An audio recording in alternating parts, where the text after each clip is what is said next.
এবার কোচবিহারের খবর দেখাই। নিষিদ্ধ কাপ সিরাপ সহ ফের গ্রেফতার। কোচবিহারের সিতাইয়ে গ্রেফতার পাচারকারী। 500 বোতল কাপ সিরাপ সহ গ্রেফতার করা হয়েছে।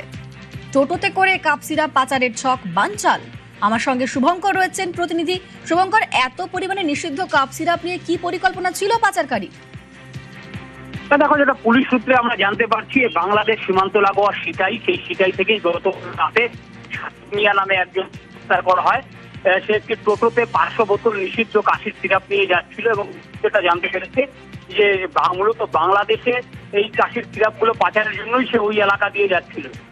পুলিশ এটা জানিয়েছে যে আগে দেখো বড় আকারের পাচার কাজ হতো, যেহেতু এখন সীমান্তে বিএসএফ অতি সক্রিয় হয়েছে এবং পুলিশও সক্রিয় হয়েছে, তাই অল্প অল্প করে ছোট ছোট ভাগে এগুলো পাচারের পরিকল্পনা নিয়েছিল পাচারকারীরা। গতকালও যখন পাচার করা হচ্ছিল সে সময় পুলিশ গোপন সূত্রে খবর পেয়ে আটক করে এবং পরে জিজ্ঞাসাবাদ করে তাকে গ্রেপ্তার করা হয়। ধৃতের বিরুদ্ধে কিন্তু ইতিমধ্যেই মাদক আইনে মামলা করেছে সিতাই থানার পুলিশ। অনেক বেশ, ধন্যবাদ।